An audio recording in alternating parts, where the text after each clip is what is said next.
Drop passes were a theme this week. Let's get into it. Throwing the ball and got slapped the ball. Try to hold on to it, but made a great play. So, it's like the same with the drop passes too, just the frustrating aspect of it. I mean, we don't expect our guys to drop passes. It happens in NFL football. Just happened at the wrong time, but we gonna get better. We're gonna go to practice. We're gonna go to work.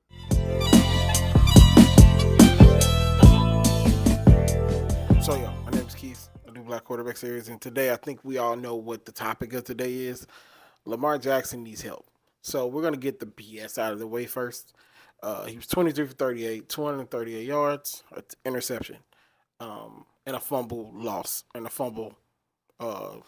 loss at the end of the game. But throughout the game, let's get into the nitty gritty. Odell was hurt. Bateman dropped a touchdown at the goal line, and Zay dropped passes as well. When Bateman dropped the touchdown at the goal line, they were up 10-0. They did not score anymore after that. I counted 9 passes, and there were at least 10 of them that were catchable that Lamar did not have anything to do with. He put it right on the money. Guys couldn't make plays. So you might think, Keith, are you going to blame Lamar for that? No, I'm not going to blame Lamar for that. You can only do what you can do. He can only put people in positions to be successful. But at the end of the day, he didn't hold up his end of the bargain. And that's what Bateman and all them guys, even Zay Flowers, I sung his praises last week about how great of a guy and how great of a receiver he was. Did not show up this week. Just did not show up this week. This game should have been over and didn't even need the interception or Lamar try to be Superman. I was watching Wonder Kid broadcast about it. He was doing a live stream. Shout out to him. And he said something in the first quarter that made a lot of sense, and it came to fruition. He said, it's just like the Jacksonville game.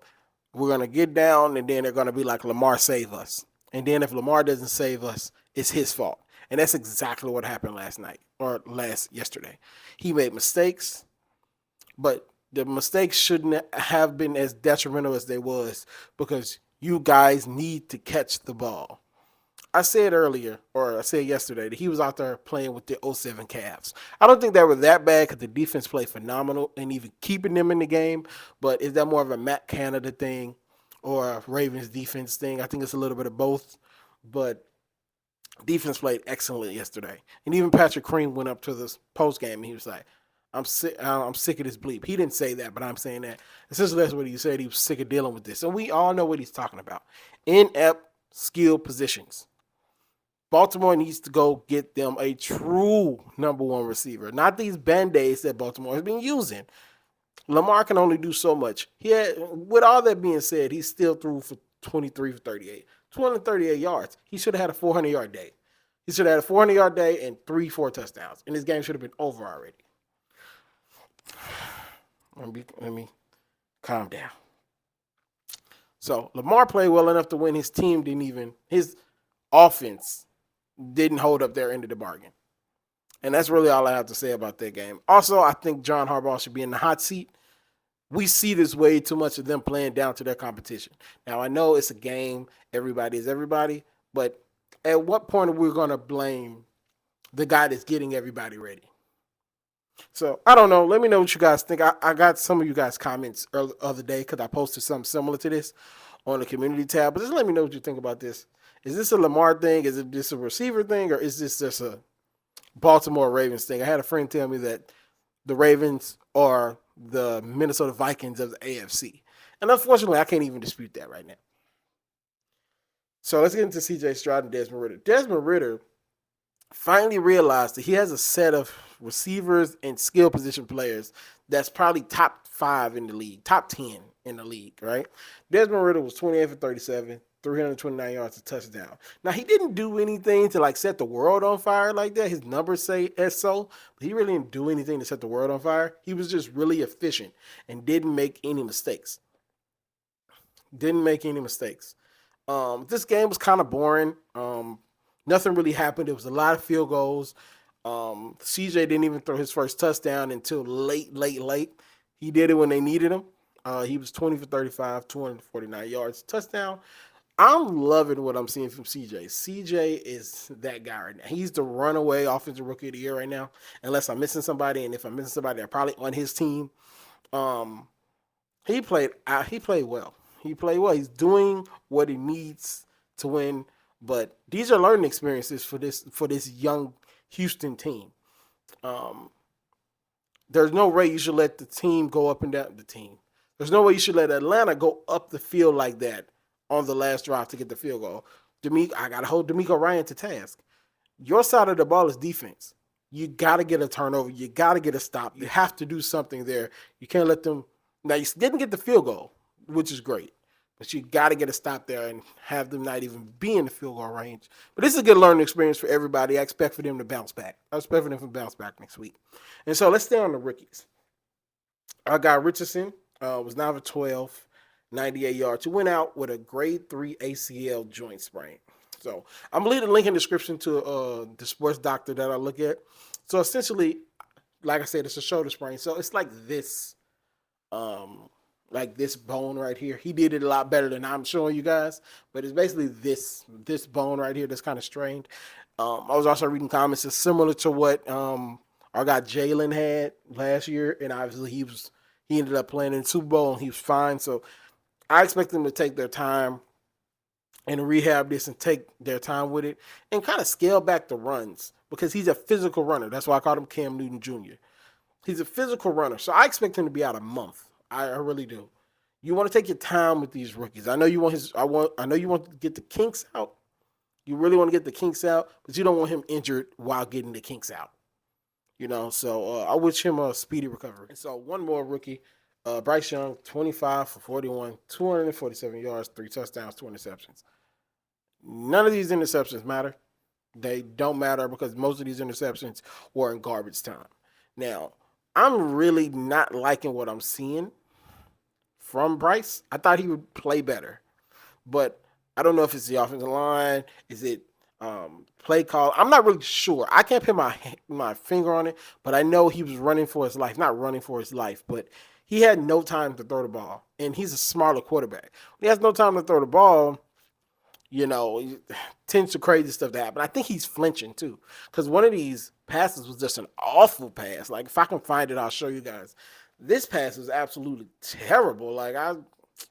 It's very uncharacteristic in Bryce to throw a duck up like this.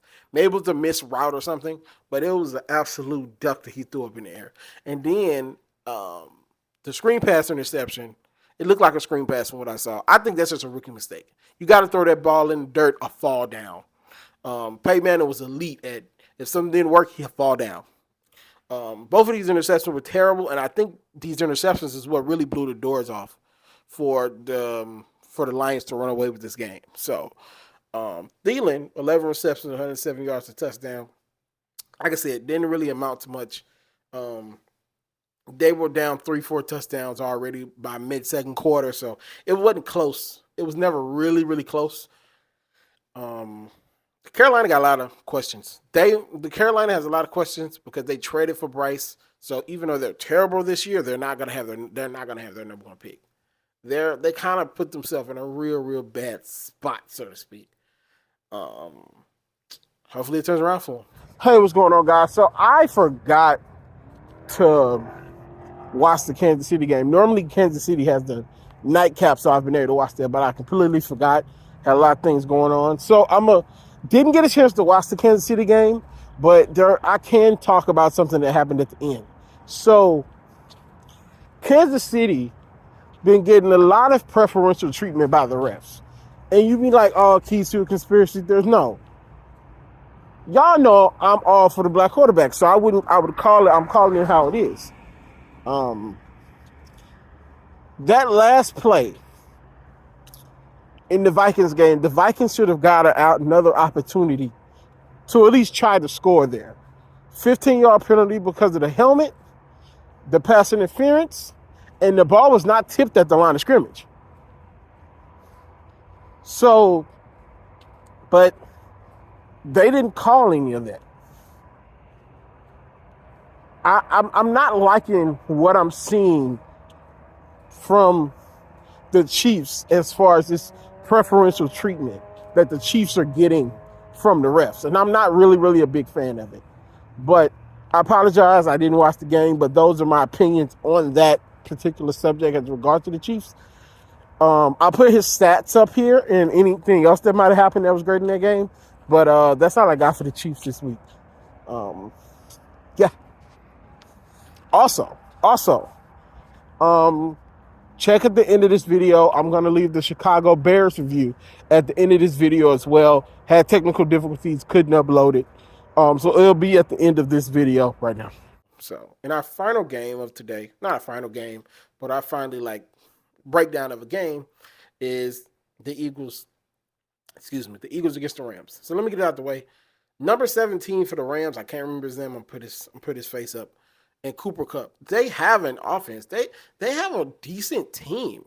They have a really decent team. I don't think they're as bad as we thought they was. We thought they was gonna get the number 1 pick and blah blah blah. No. They're not that bad. I can see them going 8-9, 9-8, and missing the playoffs. If not upsetting the Cowboys in the playoffs. I can definitely see that. So they're not as bad as we thought they was. But the Eagles have an all-star team of guys. This game should not have been close. Hurts is 25 for 38, 303, a touchdown, and the interception was really bad. For 15 carries, 72 yards, and a touchdown. It was a pseudo shootout until the Eagles got their stuff together, and even when they kind of got their stuff together, they just don't finish opponents. They're 5-0, and I think I might have said this last year. They're 5-0, but their 5-0 is not as dominant as the 49ers 5-0. 49ers have been blazing, running through people. I'm talking about these games haven't even been close. But every single one of these games have been close. And I think that's going to come back to bite them in the butt when they play a better opponent. Now, I think they've played a better opponent, if my mind doesn't escape me. But eventually, this is going to come back to bite them. You got to take advantage of the talent that you have. They're not taking advantage of the talent that they have. But Jalen just has so much talent. They should be putting up 45 points a game, and they're just not doing that for whatever reason. And so my last game, I'm going to be real with you guys. I did not watch this game. I watched it on Red Zone, and y'all know how Red Zone is. Russell Wilson was 20 for 31, 196 yards, and 2 touchdowns. I picked the Jets. If you guys watch my prediction video, I picked the Jets to win this game because I just didn't think Denver was going to do enough. And I thought the Jets kind of had life. So I picked the Jets. But, boy, I didn't think they were going to win by 10 points. Sean freaking Payton, come to the stand. You did all that talking all season. Or all offseason about how this is a terrible coaching job and how bad the coaching was and this, and the third. Well, excuse my French. Well, Negro, this is your BS to clean up now. You guys are 1-4, 1-5. I think you're 1-4. You're more in contention to get the number 1 pick than you are to get anywhere near the Super Bowl. And I don't ever want to hear Sean Payton say anything else ever again when it comes to the coaching job from last year, because you ass, the coaching job you're doing is bad. Russell Wilson is not playing terrible, but he can play better. And I'm pretty much done with Russell Wilson too. Going forward, unless something crazy happens, I'm not going to cover Denver no more. Unless you guys want me to cover Denver, then I'll cover Denver. But it looks like they're a lost cause. It's not like Bryce Young where he's a young guy trying to figure it out. Denver's a dumpster fire. The one chance they had to get a win was against the Jets and against Chicago. They lost both games. I need to look at their schedule. I'm going to put their schedule up. If you guys see a winner here, let me know, because obviously this Keys don't know. Future Keys will know. So, yeah, I'm done with Denver. Unless they have some crazy game where they're willing to thriller or something, you won't hear much from me about Denver anymore. I just don't think it's even worth talking about anymore. What is going on, guys? I really didn't think I was going to have to make a video tonight, but it's going to be real quick. So, shout out to Justin Fields and the Bears for getting their first win and attacking this Thursday night game with fervor and aggression. They came out strong, really strong. But my problem with the Bears, they start so hot, but then they end so bad. If the pass interference goes a different way, we might be sitting here in overtime. It's rough. it's just a rough go of it for the Bears, but they did enough to win, and that's really all that matters in this league. So shout out to the Bears. You guys decided to win when I don't pick you this week. So shout out to y'all. All the numbers and stuff will be on the screen. I'll talk to you guys later. Peace. More. So yeah, so that's all I got for you guys this week. Stay tuned tomorrow for my predictions for week 5. Well, we're blowing through this. For week 5, and I'll talk to you guys tomorrow. Peace.